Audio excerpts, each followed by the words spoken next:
ये helicase enzyme है और इसने अभी तक इतनी ही अनजिपिंग करी है।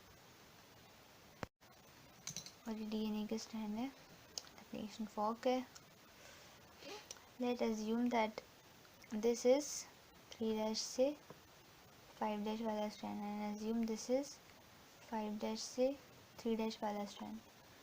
तो अब ये चीज़ तो है सिचुएशन समझने की पहले कि अगर ये 5' से 3' डायरेक्शन है तो इस पर जो दूसरा स्ट्रैंड बनेगा उसके 5' से इधर 5' और इधर 3' आएगा, और अगर ये 3' से 5' है तो इस पर जो दूसरा स्ट्रैंड बनेगा उसका इधर 3' और इधर 5' आएगा। तो डीएनए पॉलीमरेज हमेशा काम करता है 5' से 3' डायरेक्शन में। किसकी? नए बनने वाले स्ट्रैंड की। पेरेंटल स्ट्रैंड की 5' से 3' नहीं है, वो न्यू बनने वाली स्ट्रैंड की है। क्योंकि अगर पेरेंटल स्ट्रैंड की बोले तो एक तरह से 3' से 5' में कर रहा है, ठीक है। बट इस चीज़ को ध्यान रखना, पेरेंटल के लिए बोल, क्योंकि मेनली तो हम उसको 5' से 3' बोलते हैं, वो उसके काम करने की डायरेक्शन है। अब ये जो डीएनए पेरेंटल स्ट्रैंड अलग हो गए, सिंगल स्ट्रैंड बाइंडिंग प्रोटीन से इनको अलग रखा हुआ है, इनको फ्यूज़ नहीं होने दे रहा, आपस में वापस जुड़ने नहीं दे रहा। तो अब सबसे पहले क्या होगा, डीएनए पॉलीमरेज काम करेगा। इसने हेक्सोकाइनेज ने भी इतना ही अनबाइंड किया। तो अब 3' से 5' डायरेक्शन, इस स्ट्रैंड की बात करते हैं 3' से 5' वाले की। तो इसके लिए जो 5' से 3' डायरेक्शन है कहाँ होगी, इधर से आउटवर्ड्स की तरफ होगी, ओके।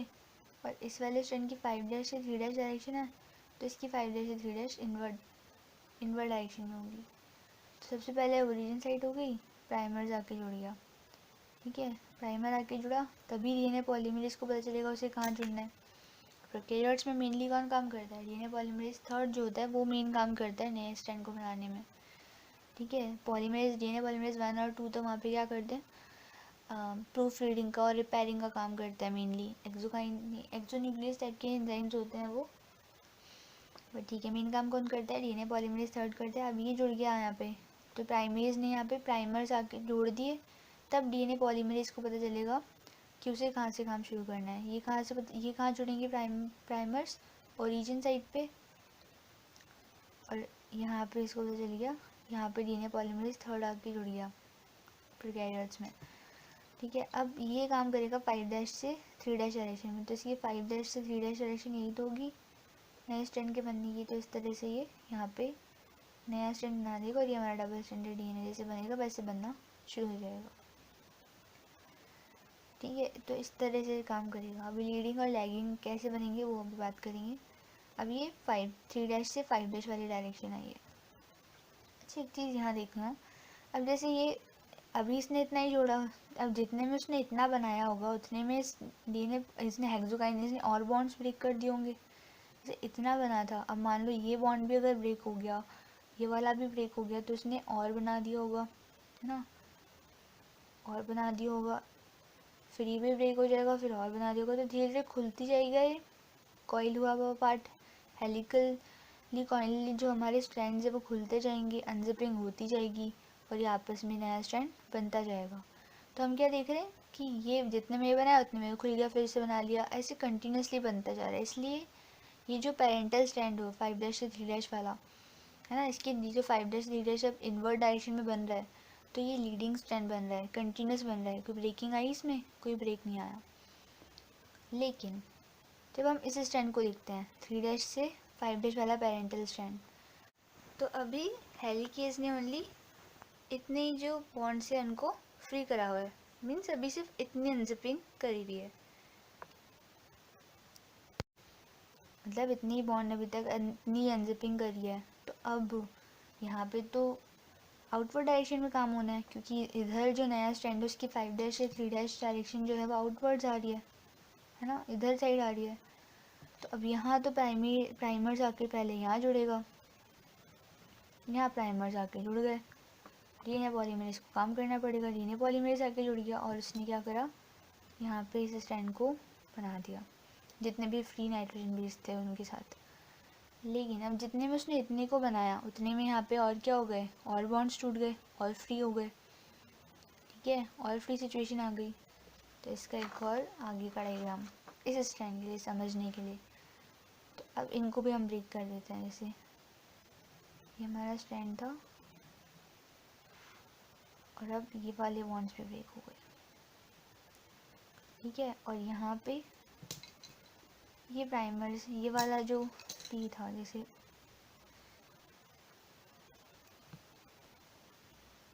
यहाँ प्राइमर्स जुड़ गए थे और यहाँ पे डबल एप्लीकेशन इतने पार्ट में हो गया। इतने पार्ट में डीएनए पॉलीमरेज ने क्या कर दिया, डबल स्ट्रैंड बना दिया। डबल स्ट्रैंड बना दिया मतलब इतने पार्ट का एप्लीकेशन हो गया। अब ये फ्री अब हो गए, तो ये कॉइल अब खुली ना, तो अब प्राइमर यहाँ पे वापस जुड़ेगा, यहाँ प्राइमर जुड़ेगा, फिर यहाँ पे डीएनए पॉलीमरेज आएगा और वो फिर स्ट्रैंड बनाएगा, ठीक है। तो अब इसमें देखा हमने लैगिंग कैसे, ये प्राइमर फिर ये डीएनए का स्ट्रैंड, फिर ये प्राइमर फिर ये डीएनए का स्ट्रैंड। तो एक तरह से क्या आ रही है यहाँ पे, ये छोटा टुकड़ा फिर डीएनए का छोटा टुकड़ा, तो टुकड़ों में बन रहा है डीएनए, तो ये हो गया लैगिंग स्ट्रैंड। और ये कंटिन्यूस बन रहा था यहाँ पे, क्योंकि खुलता जा रहा है बनता जा रहा है, खुलता जा रहा है बनता जा रहा है, उसको बार बार प्राइमर ऐड करने की ज़रूरत नहीं पड़ रही, ये तो सेम डायरेक्शन में काम कर रहा है क्योंकि, तो इसलिए क्या हो गया लीडिंग स्ट्रैंड। तो इसलिए दो टाइप के स्ट्रैंड बनते हैं, लीडिंग स्ट्रैंड और लैगिंग स्ट्रैंड, ठीक है। तो इसलिए यहाँ पे डीएनए से अब 3' से 5' वाला स्ट्रैंड था, तो यहाँ पे डीएनए पॉलीमरेज आउटवर्ड काम कर रहा है, टुकड़ों में उसे काम करना पड़ रहा है। ये और खुलेगा फिर एक और टुकड़ा बनेगा, एक और खुलेगा फिर एक और टुकड़ा बनेगा। 5' से 3' आएगी, ब्रेक का मतलब यहाँ कौन है बीच में स्पेसेस में, प्राइमर्स थे यहाँ पे, ठीक है। थे मतलब वो भी बताएंगे, हटा देते हैं उन्हें, ठीक है। ये यहाँ पे लाइगिंग स्ट्रैंड और इस पेरेंटल स्ट्रैंड पे 5' से 3' वाले पेरेंटल स्ट्रैंड पे इनवर्ड डायरेक्शन में स्ट्रैंड बनेगा, 5' से 3' डायरेक्शन यहाँ आएगी, तो डीएनए पॉलीमरेज यहाँ पे कंटिन्यूसली अब ये और खुलेगा, तो जितने में उसने ये बनाया होगा फिर जब वो यहाँ तक पहुँचेगा उसको फ्री वैसे ही मिल जाएगा, तो फ्री नाइट्रोजन बेस मिल जाएंगे और वो उनके साथ भी नया स्ट्रैंड बना लेगा, एप्लीकेशन कर देगा। इसलिए जो ये इस स्ट्रैंड 5' से 3' डायरेक्शन इस वाले पेरेंटल स्ट्रैंड पे कंटिन्यूसली डीएनए बन रहा है, तो ये लीडिंग स्ट्रैंड और यहाँ पे lagging strand. Okay, so this is ये फंक्शन हो गया डीएनए पॉलीमरेज का। डीएनए पॉलीमरेज क्या करता है डीएनए एप्लीकेशन में। नेक्स्ट जो हमारा एंजाइम काम करेगा यहाँ पे, फिर हमारा आता है एक्सोन्यूक्लियस काम करने के लिए। तो जो एक्सोन्यूक्लियस है उसका मेन फंक्शन क्या होता है कि ये जो प्राइमर्स हमने जोड़े थे, ये प्राइमर्स थे, यहाँ पे प्राइमर तो था, उसके बाद भले से कंटिन्यूस स्ट्रैंड बना, लेकिन प्राइमर एक बार तो जोड़ा था यहाँ पे और यहाँ पे बार बार जुड़ा है इस स्ट्रैंड पे। तो अब क्या होगा, इन प्राइमर्स को हटाना पड़ेगा क्योंकि हमें तो डीएनए बनाना है ना, हमें तो ये जो हमारा पेरेंटल स्ट्रैंड था हमें दूसरा भी पूरा का पूरा डीएनए बनना चाहिए। ये जो पेरेंटल स्ट्रैंड है उस पर जो दूसरा स्ट्रैंड बना है वो भी पूरा पूरा डीएनए होना चाहिए, थोड़ी कि आधा टुकड़ा डीएनए का फिर आरएनए फिर टुकड़ा डीएनए फिर आरएनए, पूरा डीएनए बनना चाहिए इसका कॉम्प्लीमेंट्री और एंटी पैरेलल पेरेंटल स्ट्रैंड का। तो इसलिए इन प्राइमर्स को हमें हटाना पड़ेगा। तो वो कौन हटाता है, एक्सोन्यूक्लियस जो एंजाइम होता है वो इन्हें हटाता है, ठीक है। वो इन्हें यहाँ से काट के निकाल देगा, काट के निकाल देगा तो बीच में गैप आ जाएगा, तो डीएनए तो टूटा हुआ हो गया। हाँ, डीएनए टूट गया तो अब उन्हें हम ग्लू कर देंगे, दो टुकड़े थे टूट गए तो उन्हें आपस में चिपका देगा। चिपका देगा कौन चिपका देगा, लाइगेज, अभी नाम देखा था हमने लाइगेज। तो वो क्या करेगा, इन जो बीच के ब्रेक्स आएंगे, तो डीएनए का जो लाइगेज है वो बीच में जो ब्रेक्स आएंगे, लाइगेज एंजाइम, वो इन ब्रेक्स को हटा देगा और इन दो हिस्सों को ग्लू कर देगा, इसलिए इसे हम ग्लूइंग एंजाइम भी कहते हैं। ग्लू कर दिया आपस में, दो टुकड़ों को जोड़ दिया इसने। इस तरह से बाद में हमारी कोई ऐसे लीडिंग लैगिंग नहीं रहती, बनते टाइम की प्रोसेस है। बाद में तो हमें कंप्लीट स्ट्रैंड्स ही मिलते हैं पूरे पूरे आफ्टर एप्लीकेशन रिजल्ट में, मतलब ये तो क्या आफ्टर एप्लीकेशन ये प्रोसेस हुई कंप्लीट, तो ये जो लैगिंग स्ट्रैंड और लीडिंग स्ट्रैंड बनते हैं वो प्रोसेस में बनते हैं, आफ्टर रिजल्ट तो कंप्लीट स्ट्रैंड जाते हैं, ठीक है। तो एक्सोन्यूक्लियस और लाइगेज का फंक्शन भी समझ आ गया। This is the process of the replication, यही है डीएनए का रेप्लिकेशन। जब ये पूरी चीज़ कंप्लीट हो जाएगी इस तरह से ऐसे जब पूरे डीएनए के साथ में ऐसी प्रोसेस कंप्लीट हो जाती है, सारे प्राइमर्स हट जाते हैं, तो फाइनली ये एसएसबी प्रोटीन से वापस हट जाती है। एसएसबी प्रोटीन हटनी, एसएसबी प्रोटीन तो ज़रूरत ही नहीं रही, ये क्यों थी? इन दोनों को अलग करने के लिए। अब तो यहाँ नया स्ट्रैंड बन गया, ठीक है। तो अभी 2 डीएनए स्ट्रैंड बन गए, ऐसे पूरा जैसे ये मान लो इतना ही सही डीएनए होता है कंप्लीट। तो जब ये पूरी चीज़ का 2 स्ट्रैंड बन जाएंगे, तो ये एक स्ट्रैंड और ये एक स्ट्रैंड, ऐसे 2 स्ट्रैंड बन गए। Replication complete. तो रेप्लिकेशन, एक पेरेंटल ऑर्गेनिज्म होता है, वो अपने डीएनए को डबल करता है और अपने ऑफस्प्रिंग में दे देता है, ठीक है। ये सिंपल सिचुएशन है प्रोकैरियोट की, ओके। प्रोकैरियोट में कॉम्प्लेक्स है, बस वहाँ पे ज़्यादा एंजाइम्स काम कर रहे हैं बिकॉज कॉम्प्लेक्स ऑर्गेनिज्म है, बड़ा डीएनए, मल्टीपल ओरिजिन साइट्स है, ओके। जैसे यहाँ बोला था यूकैरियोट्स के अंदर कि डेल्टा जो है वो लैगिंग बनाता है, लैगिंग स्ट्रैंड बनाता है, एप्सिलॉन लीडिंग स्ट्रैंड बनाता है। प्रोकैरियोट्स सिंपल है, ऑर्गेनिज्म है, तो वहाँ पे दोनों काम कौन कर लेता है? डीएनए पॉलीमरेज थर्ड ही दोनों स्ट्रैंड्स बना लेता है। लेकिन यहाँ पे इस काम को करने के लिए 2 अलग अलग एंजाइम्स हैं, okay. So this is the DNA application का प्रोसेस। ये डीएनए का एक मॉलिक्यूल था, डबल स्ट्रैंडेड डीएनए का मॉलिक्यूल था, ठीक है। यहाँ पे पहले इसके दोनों स्ट्रैंड्स अलग हो गए, हेलिकेज एंजाइम ने इसकी अनजिपिंग कर दी, ठीक है।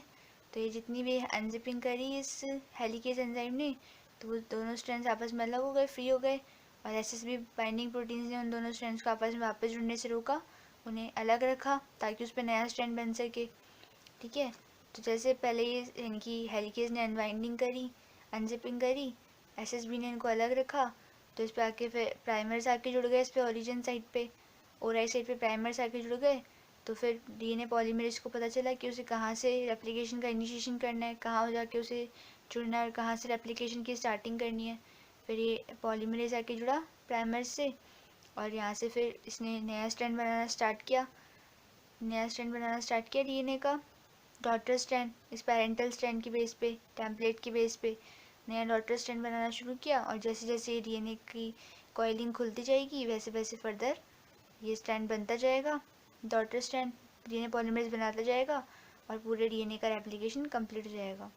अब ये अगर यूकैरियोट्स है तो एक रेप्लिकेशन बबल होगा, रेप्लिकेशन फॉर्क बनेगा, ऐसे डिफरेंट रेप्लिकेशन बबल्स होंगे, रेप्लिकेशन फॉर्क्स होंगे, और टुकड़ों टुकड़ों में करके पूरे डीएनए का रेप्लिकेशन होगा। अगर प्रोकैरियोट्स हैं तो उसमें एक ओरिजिन साइट होगी और वहीं से स्टार्ट होके पूरे डीएनए का रेप्लिकेशन होके ही रुकेगा। लेकिन इसमें जैसे हिस्से हिस्से में रेप्लिकेशन होता है डीएनए का, पे ओरिजिन साइट पे प्राइमर्स आके जुड़े होंगे, प्राइमर्स ने जुड़े, तब डीएनए पॉलीमरेज को पता चला उसे कहाँ से शुरू करना है। इसको नहीं पता उसे कहाँ जुड़ना है, प्राइमर्स बताते हैं इसे कहाँ जुड़ना है, जहाँ प्राइमर्स प्रेजेंट होते हैं वहाँ जुड़ जाएगा आगे, 5' से 3' डायरेक्शन में काम करेगा रेप्लिकेशन का, नए स्ट्रैंड को बनाने का। और इस तरह से 2 टाइप के स्ट्रैंड्स बनाएगा, लीडिंग स्ट्रैंड और लैगिंग स्ट्रैंड बनाएगा, और लीडिंग स्ट्रैंड और लैगिंग स्ट्रैंड। फिर जब फाइनली जाके जो प्राइमर्स होंगे उनको एक्सोन्यूक्लियस जो होगा वो इनको प्राइमर्स को हटा देगा और लाइगेज इन गैप्स को फिल करके डीएनए को कंप्लीट स्ट्रैंड में बदल देगा। ये टुकड़े होंगे, एक इम्पॉर्टेंट चीज़ ये होगी कि अभी जो टुकड़े बने डीएनए के, इन्हें क्या बोलते हैं? इन्हें बोलते हैं ओकाज़ाकी फ्रेगमेंट्स। इंटरेस्टिंग सा नाम है इनका बहुत। इन स्ट्रैंड्स को, ये जो डीएनए के टुकड़े बनेंगे, मान लो प्राइमर्स की जो डीएनए के टुकड़े बने हैं, टुकड़ों में बना है डीएनए, इन्हें बोलते हैं हम ओकाज़ाकी फ्रेगमेंट्स। ओकाज़ाकी फ्रेगमेंट्स इनका नाम है, क्यों है? क्योंकि ओकाज़ाकी नाम के साइंटिस्ट ने इनको डिस्कवर किया था कि ऐसे टुकड़ों में डीएनए बन रहा है, इसलिए इनका नाम देते हैं ओकाज़ाकी फ्रेगमेंट्स इन टुकड़ों को डीएनए के।